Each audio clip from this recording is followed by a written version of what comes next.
સમાચારોની શરૂઆત કરીએ તો રક્ષિત કાંડ પર ભડક્યો છે દેશ। વડોદરામાં હિટ એન્ડ રનની ઘટના બની જે દેશભરમાં ગુંજી છે।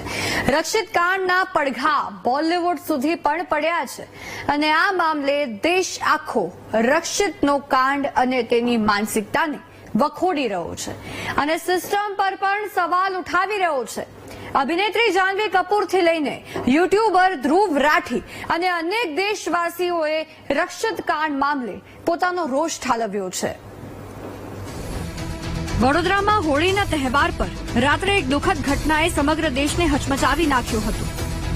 કારેલીબાગ વિસ્તારમાં 120ની ઝડપે કાર દોડાવી એક નબીરાએ 8 લોકોને અડફેટે લીધા હતા।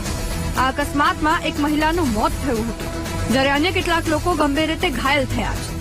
અકસ્માત સર્જનાર રક્ષિત ચૌરસિયા નામના યુવકની લોકોએ પકડીને ધુલાઈ પણ કરી હતી।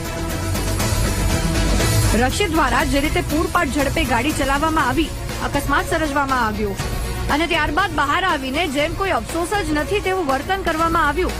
જોઈને જ લાગે કે તે નશામાં છે ત્યારે આ વિડીયો ખૂબ વાયરલ થયો છે જેને લઈને એક્ટ્રેસ જાહ્નવી કપૂર આરોપી પર ભડકી છે।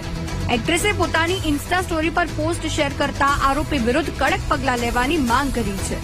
જાહ્નવી કપૂરે પોસ્ટ કરી કે આ ખૂબ જ ચોંકાવનારી અને ગુસ્સો અપાવી દે એવી ઘટના છે। તેના વિશે વિચારીને જ ખરાબ લાગે છે કે કોઈ આ પ્રકારનું કૃત્ય કેવી રીતે કરી શકે। નશામાં હતો કે નહીં તેનાથી કોઈ ફરક નથી પડતો। ન માત્ર જાહ્નવી કપૂર પરંતુ સરકારના વિરુદ્ધ બોલવા માટે અને ઇન્ફોર્મેટિવ કન્ટેન્ટ આપવા માટે પ્રખ્યાત યુટ્યુબર ધ્રુવ રાઠીએ પણ આ ઘટનાને વખોડી છે। સાંભળો તેણે શું કહ્યું।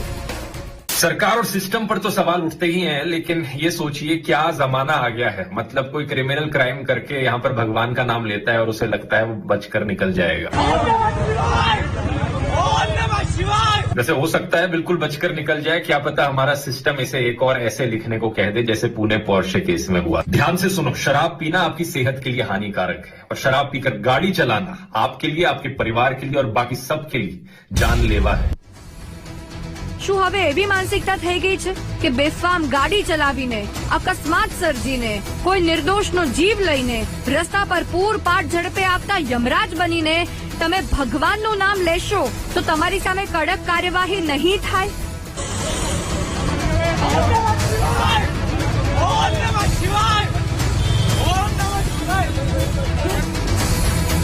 અને બીજી તરફ હવે વડોદરામાં અભ્યાસ કરતા વિદ્યાર્થીઓએ પણ પોતાનો રોષ કેવી રીતે ઠાલવ્યો છે સાંભળો।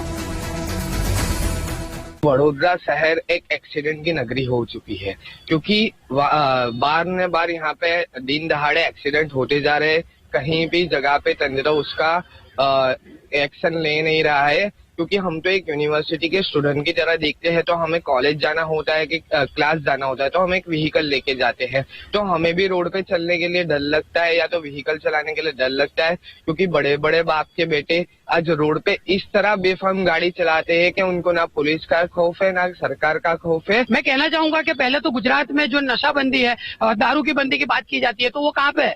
जितने भी एक्सीडेंट इधर हो रहे हैं उसमें 99% जो भी युवक जो भी गाड़ी चलाता हुआ युवक होता है वो कहीं ना कहीं नशे में धुत होता है।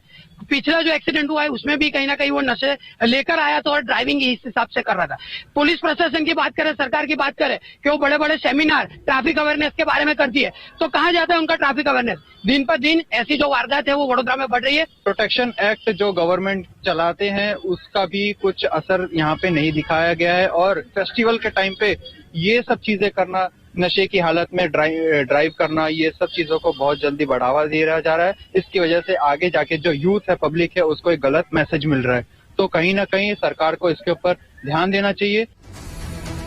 રક્ષિત કાંડના પડઘા આખા દેશમાં પડ્યા છે।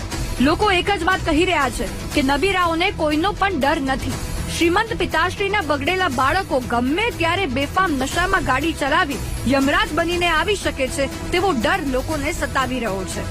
સિસ્ટમ પર સવાલો ઉઠાવવામાં આવી રહ્યા છે કારણ કે ગુજરાતમાં દારૂબંધી છે છતાં નશામાં ધૂત નબીરાઓ અકસ્માત કરીને લોકોનો જીવ લઈ રહ્યા છે। વારંવાર આવા કિસ્સાઓ બની રહ્યા છે અને દાખલો બેસે એવી સજા પણ નથી મળી રહી। કડક કાર્યવાહી એવી થવી જોઈએ, સજા એવી મળવી જોઈએ કે સ્પીડ લિમિટ થી ઉપર કાંટો જાય તો ડર લાગે ડ્રાઈવરને। પણ અફસોસ એ સમય ક્યારે આવશે તેના પર સૌથી મોટો સવાલ છે। કારણ કે ગાંધીના ગુજરાતમાં દારૂબંધીના લીરે લીરા એવા ઉડે છે વર્ષોથી કે આ હવે બંધ થશે તેની તો આશા જ લોકોએ થાકીને છોડી દીધી છે. Bureau report, VTV news. Diamond city